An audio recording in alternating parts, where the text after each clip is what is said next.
हवा में गर्मा गर्म मटन बिरयानी की खुशबू फैल चुकी थी। ले लो भाई ले लो, स्वादिष्ट मटन बिरयानी ले लो, मात्र 30 रुपए प्लेट। आओ भाई आओ, स्वादिष्ट मटन बिरयानी खाओ। कुछ लोग खुशबू से ही ठेले पर खींचे चले आते हैं। क्या भैया, क्या दाम लगाए हो इस मटन बिरयानी का? वैसे खुशबू तो बहुत बढ़िया आ रही है भाई।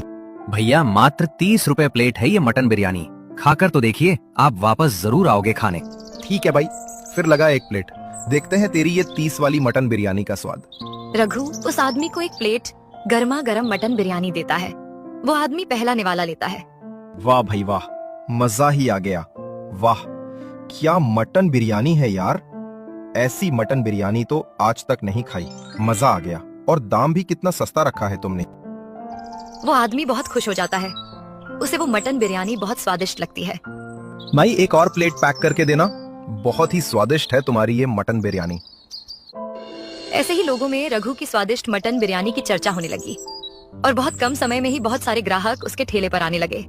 रघु भाई, तुम्हारी ये मटन बिरयानी की तारीफ बहुत सुनी है, जरा हमें भी चखाना एक प्लेट। हाँ काका, देता हूँ अभी। अरे रघु भाई, मुझे भी जल्दी देना यार, मैं तो तुम्हारी इस मटन बिरयानी की चर्चा सुन के दूसरे गांव से आया हूँ। सभी को एक एक करके रघु गर्मा गर्म मटन बिरयानी देता है। सभी लोगों को वो मटन बिरयानी बहुत ही ज्यादा पसंद आती है। कई लोग तो रघु के रोज के ग्राहक बन चुके थे। ऐसे ही रघु के दिन कटने लगे। रोज रघु का मटन बिरयानी का ठेला जोरों पर चलने लगा। धीरे धीरे उसके पास अच्छे पैसे आने लगे और उसकी परिस्थिति सुधरने लगी। पर बढ़ते पैसों के साथ साथ रघु का लालच भी अब बढ़ने लगा था। उसने अब दाम 30 रुपए से बढ़ाकर 50 रुपए कर दिया। क्या रघु भाई, तुमने ये दाम 30 से सीधा 50 रुपए कर दिया भाई? हम मानते हैं कि तुम्हारी मटन बिरयानी तो स्वादिष्ट है, पर तुम हम गरीबों के बारे में भी सोचो जरा भाई। क्या भाई, इतनी स्वादिष्ट बिरयानी के लिए आप 50 रुपए नहीं खर्च कर सकते? अगर आपको नहीं परवड़ रहा तो आप जा सकते हैं यहाँ से। जिसको जरूरत है वो अपने आप आएगा ये 50 रुपए की बिरयानी खाने।